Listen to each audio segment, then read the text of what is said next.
Agnes is quite a unique person. She's an extremely good midwife. She would need to be that for one to trust the birth of children with her. All 5 of my children were born at home in this flat with her.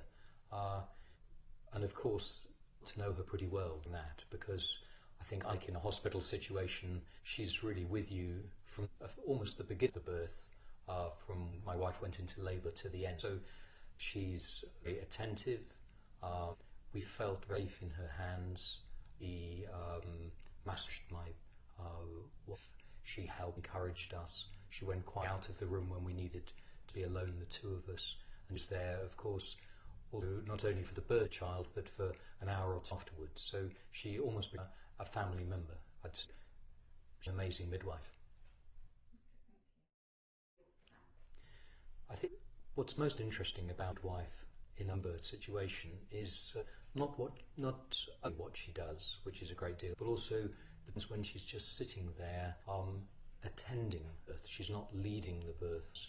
Medical professionals tend to do in a hospital environment. She feels under no compulsion to intervene at all stages. Obviously, she keeps a close eye on what's happening, but a lot of the time she's sitting there with you. There's often just yourself, your wife, and the midwife, and so she's basically there encouraging youth, encouraging the birthing woman, empowering the birthing woman, encouraging her, telling that she knows what to do. We've been giving birth for since women began, and so she gives a lot of encouragement, a lot of a sense of empowerment, and encourages the woman that she can give birth. And in our case, fortunate enough that my wife was able to give birth naturally each time. When we first met, she'd been working in a hospital environment for 16, 70 years, attending birth. In that hospital, attended 5,500 births. My first son, who's now 18, for his birth here at home, he was, I think, her 25th child to help the delivery of at home. My 5th child, Jack, who was 7 years ago, she's around 2,500 birth at home. So altogether, up until today, Agnes has attended about 9,000 births, of which 5 were my own. We knew there was a danger of arrest, but we'd never really faced up to the danger of it. She'd been persecuted by the Hungary health system. She'd posed very fiercely by the obstetricians and gynecologists throughout the whole 20 years she's been attending births. She personally was aware of danger that she might be arrested and put in prison. I don't think any of us actually believed until it happened. So a huge shock when it happened, and we couldn't believe once she'd been arrested and that she was held, not just for a day or for 3 days at the beginning of some kind of investigation, but that she was held in the end for 77 days. She's a very slightly built person, very gentle person, and we'd always known her, best of all, in very intimate surroundings, in the comfort and of our own child, at most important moments of our lives and of our children. And so that was so extremely shocking to imagine her being taken in handcuffs by the police, to be stuck in a cell, to be mistreated as she was in a cell, to be led effectively in chains and in lions for her court appearance before a judge. All of that, such a kind of brutal scenario compared to scenes where we remember her best, helping us in the birth of our children. Then imagine her in hospital. Sorry. And then start imagining her in prison. It's okay. Yeah. So imagining her in prison was such a fierce and such a sharp contrast to imagine her thinking back to our fondest memories of her here in the comfort, warmth and safety of our own home, helping us in the difficult moment of our life. And I think that was why also so many parents like us got involved in the movement to try to secure her release, because we were all so upset by that contrast. We all found it very hard to believe that she was being so mistreated by the state, when in fact we feel she ought to have received the highest honours of the state. The last 20 years we've been trying to get home birth legalised. It wasn't exactly illegal, it was illegal. The birth attendants, Agnes in the first place, were criminalised effectively, but we parents are not. We've been trying over the years, off and on, to get the whole home birth accepted. First by the Hungarian public, secondly by the Hungarian legal system. But efforts to do that had failed, because we've all had a lot of children over that time. We were pretty busy bringing up our children, and once the immediate excitement of the birth was over, the children were giving us work, and Agnes carried on giving birth through all of that time. So we weren't very organised as a movement, as a support group for her. Her arrest completely galvanised us into action, and after the initial week or so of the shock, we started to get organised in a way we hadn't been organised before, and really fighting first of all to get a better press for her, to explain to the Hungarian and international media what this was about, that it was not some kind of crazy woman risking the lives of women and children, but in fact it was an amazing woman trying to just to create the possibility for 200 or 300 women to give at home each year, but to somehow improve the environment of birth for all women, all 95,000 women who give birth a year in Hungary. So the whole thing for us has never just been home birth, it's actually been about improving maternity care for all women, for all in Hungary a year. A few years ago, home birth, a relatively good press in Hungary, especially as it seemed to be one woman's struggle against the system. So that she wasn't exactly a hero, except for us, of course, but she got relatively good press. But after one or two serious incidents during birth, the media turned against her, and by the time of her arrest, that had built up into a kind of witch hunt against her. The media were into several trials against her, which had all been finally rolled into one.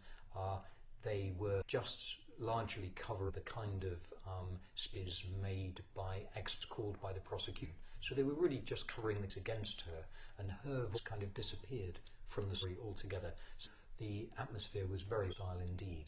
She was really being portrayed as some mad or dangerous woman at the time of her arrest. It was quite hard to change that. We went from media outlet to media outlet whenever a critical or an unfair article appeared, talking to the chief editor, talking to the journalist, and to explain, not that we weren't asking for a positive media coverage, we were asking fair media coverage. Felt the media coverage was very unfair, and quite possibly that was influencing the judges who were deciding to remand her in custody for another 30 or another 60 days. So, we were also going to politicians, who both governing party and opposition parties, again trying to explain to them what this is actually all about.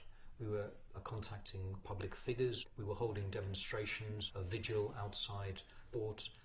We were really trying to think of more and more ways to put her in the public view, to keep her plight in the public view, also to try and change the atmosphere, the environment in Hungary surrounding her arrest and imprisonment. Hungary is not the worst country for birth in Europe.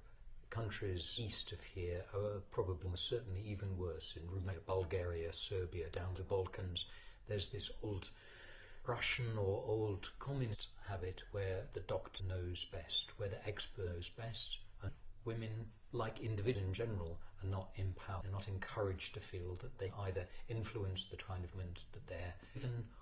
There's no choice really often, and they're not treated as adults with a right or an ability to choose. So the situation may be bad for birth in Hungary, but Romanian women, many Romanian for example, come to Hungary in order to give birth because they'll get better treatment here, and probably do.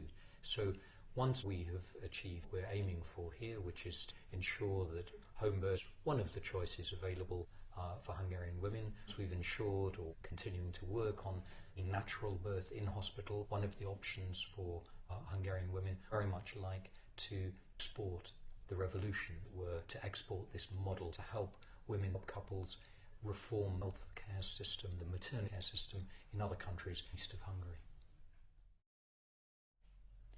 Obstetricians and indeed doctors in Hungary, medical staff altogether, very badly paid state, and it's a state-run largely. The way they've got on that in the past years has been to expect called gratitude money in an envelope, normally after an operation, after a birth, but increasingly even for it. So couples were expected to put large sum of money, 1 month or 2 months salary in some cases, in an envelope for the obstetrician, even before the birth, to ensure that the woman would be fully treated by the obstetrician of her choice. So, and this is obviously a very corrupting system. It was bad enough when the money was paid afterwards, but now increasingly money paid before. What happens to the women who don't pay enough? What happens to the women who don't pay anything? They might be left out in the door. They might be treated in a very sort of hazard or uncaring way by the staff, or there is that fear on top of all the others surrounding childbirth. So it put the women in a very bad situation, but it also continues to put obstetricians in a very bad situation, where they feel that they're part of a corrupt system, where they rely on almost blackmail for the major part of their livelihood. I think this whole system of gratitude money is one of the main reasons why there have been no reforms in maternity care for so long in Hungary. It was the biggest obstacle, because we're talking here about the power and the prestige and income of 1,200 obstetricians in Hungary. They have great power, over the whole birth process, and they are earning so much money, more money than others. They're the best paid large part of the profession here. So any attempt to change it, to move the doctors into the background, to put midwives like Agnes in the forefront of the birth process, attend is a serious threat not only to the power and prestige of all those doctors, it's a serious to their income. That's why they've been trying to stop this for so long. I'm quite hopeful about the future, because I see now two big changes. I think the obstetricians haven't quite seen the light, but they are giving ground to our argument that natural birth in whole should be more widely encouraged, and that home birth be one of the possibilities. I see the government for the first time, the first of the governments for 20 years in Hungary, taking this serious, working hard on regulation. The regulations are not as good as we would have liked, but they're heading in the right direction. I think there's a growing interest in home birth because of all the publicity which this and other cases have generated, and I think that combination of the continued interest in home birth, natural birth, a change in the obstetrician's view, lessening hostility to it, and the fact that there's no government which is recognised that this really needs to be regulated. I think those three things together could, and I would say this fairly viciously, but I think it could make a serious change in the situation. I think we are moving towards a situation where home birth and natural birth are more easily available in Hungary.